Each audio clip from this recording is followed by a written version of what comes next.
अस्सलाम वालेकुम नाजरीन, मैं हूं कुर्बान बलूच। साबिक वज़ीर-ए-आज़म इमरान खान रोज ये धमकियां दे रहे हैं कि उसको मजबूर न किया जाए। उसके पास शवाहिद हैं, सबूत हैं, वो अवाम के सामने लाएंगे। क्या तब्दीली से पहले इमरान खान आर्मी चीफ की तकर्री से भी कोई बड़ा पाकिस्तान के मुस्तकबिल के हवाले से कोई ऐलान करने जा रहे थे? पाकिस्तान के साथ ये हालत किसने की और ये हाथ किसने किया?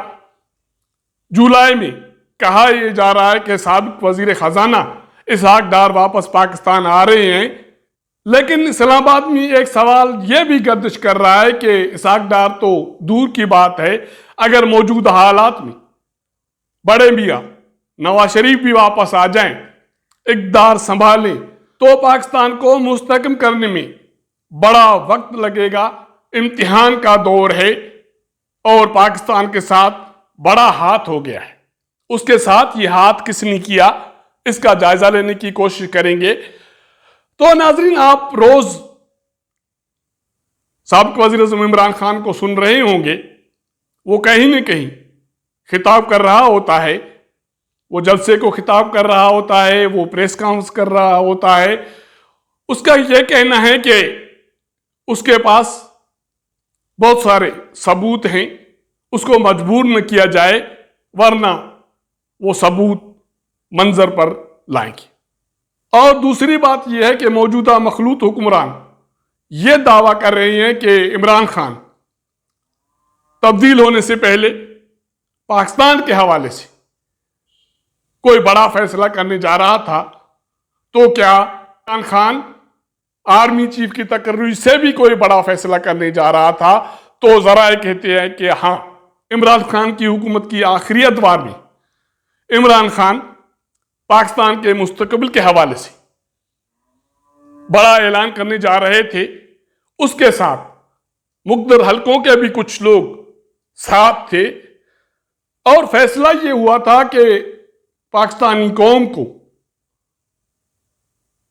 रियासत के हवाले से, उसकी मईशत के हवाले से, उसके मुस्तकबिल के हवाले से हकीकत से आगाह किया जाए।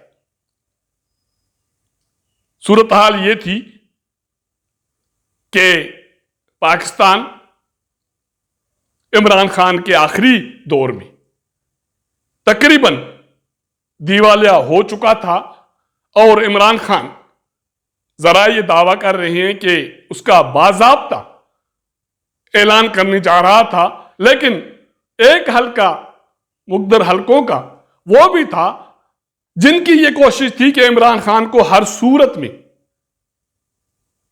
इस ऐलान करने से रोका जाए। तो उस सूरत हाल में एक मूव चली और इमरान खान को इक़्तिदार से हटाया गया। जरा कहते हैं कि इस बात की साबिती मौजूदा मखलूत हुक्मरानों के वज़रा अवाम के सामने ला चुके हैं। वो बता चुके हैं कि उनका इक़्तिदार में आना शौक नहीं था, सिर्फ महंगाई नहीं थी, अफरात ज़र का मसला नहीं था, रियासत पाकिस्तान की बका का मसला था। वो दिवालिया होने जा रहा था और मौजूदा मखलूत हुकूमत ने उसको दिवालिया होने से बचा लिया। तो सवाल ये उठता है कि सिर्फ इमरान खान के 3.5 साल के अरसे में पाकिस्तान दिवालिया होने के करीब पहुंचा, या 75 साल तारीख भरी पड़ी है पाकिस्तान के हुक्मरानों की। उसमें सिविलियन हुक्मरान शामिल हैं, उसमें फौजी हुक्मरान डिक्टेटर शामिल हैं, उसमें सिविल और मिलिट्री ब्यूरोक्रेसी भी शामिल है कहीं न कहीं हद तक। तो जरा कहते हैं कि इमरान खान को हटाकर इस ऐलान को दबा दिया गया कि पाकिस्तान दिवालिया हो चुका है या दिवालिया होने जा रहा है। मखलूत हुकूमत इक़्तिदार में आ गई और उसने आते हुए महंगाई के अवाम पर बम गिरा दिए, कहीं पेट्रोल बम गिराए, कहीं बिजली के शॉक दिए। ये इसी वजह से है कि पाकिस्तान को किसी न किसी सूरत में दिवालिया होने से बचाया जाए। ये जदोजहद हो रही है अभी, और इसी जदोजहद की रोशनी में साबिक वजीर खजाना इसहाक डार पाकिस्तान में वापस आ रहे हैं। लेकिन इस्लामाबाद के जराए कहते हैं कि पाकिस्तान जिस डगर पर पहुंचा है वहां इसहाक डार तो क्या, अगर बड़े मियां नवाज शरीफ भी वापस आ जाएं तो पाकिस्तान को मुस्तहकम करने के रास्ते पर डालने के लिए बड़ा वक्त दरकार है। उसके लिए उनके पास बहुत सारे मिसाल हैं। वो कहते हैं कि आप अंदाजा लगाएं, पाकिस्तान जिसको कहीं न कहीं से, अमेरिका से, कभी यूरोप से, कभी इस्लामी ममालिक से, कभी जिहाद के नाम पर, कभी किसी और के नाम से मुआशी इमदाद मिलती रही, लेकिन उसके बावजूद 75 साल के बाद पाकिस्तान दीवालिया होने के करीब है। डॉलर नायाब है, शरह सूद 15% है, अफरात ज़र 20% से ज्यादा है। तो आखिरकार पाकिस्तान के साथ ये खिलवाड़ किसने किया?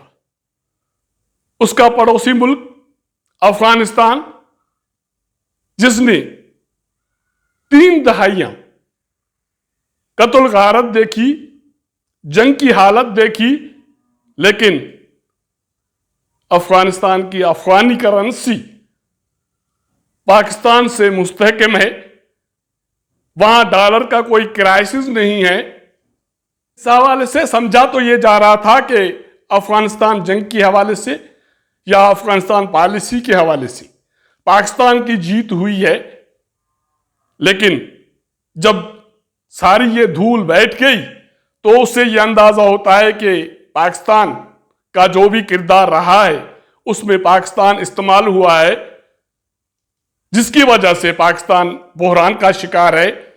अफगान जंग के दौरान, अफगान जंग के बाद पाकिस्तान से बड़े पैमाने पर डॉलर की स्मगलिंग हुई और जो लोग इसमें मुलविस रहे उनको पाकिस्तानी करेंसी की शक्ल में अरबों रुपए दिए गए। जरा कहते हैं कि सिर्फ ये काफी नहीं है कि इमरान खान धमकियां दे रहे हैं। इमरान खान पाकिस्तान को, रियासती इदारों को जो जरब लगा चुके, उसके बाद अगर वो और कुछ भी न करे तो फिर भी वो पाकिस्तान को इतना नुकसान पहुंचा चुके हैं या पाकिस्तानी रियासती इदारों को इतनी बड़ी जरब लगा चुके हैं कि उनको संभलने में वक्त लगेगा। पाकिस्तान के साथ सबने हाथ किया। इमरान खान के दौरे हुकूमत में यह बात होती थी कि सिविल ब्यूरोक्रेसी काम नहीं कर रही, नेब का डर है जिसकी वजह से फाइल मूव नहीं हो रही। लेकिन जराए कहते हैं कि अब तो नेब कानून तब्दील हो गया, उसके बावजूद इस्लामाबाद की सिविल ब्यूरोक्रेसी अभी भी काम नहीं कर रही, फाइलें मूव नहीं हो रही, बहरान नहीं चल रहा, बिजली का बहरान नहीं खत्म हो रहा, केस का बहरान बढ़ रहा है, अफरात ज़र में इजाफा हो रहा है। तो ये किस चीज की निशानियां हैं? क्या पाकिस्तान के साथ बड़े पैमाने पर दुनिया के साथ झूठ बोलकर, फरेब देकर, धोखा देकर हाथ किया गया और अब सूरत हाल यह है कि दुनिया में कोई भी मुल्क पाकिस्तान की मदद के लिए तैयार नहीं है। पाकिस्तान के साथ जो कुछ हुआ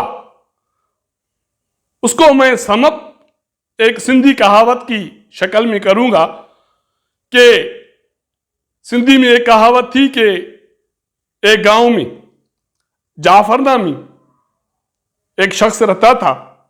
वो बकरियां चराता था। वो जब बकरियां जंगल में लेके जाता था तो हर दूसरे दिन यह चीखो पुकार करता था कि भेड़िया आ गया, भेड़िया आ गया।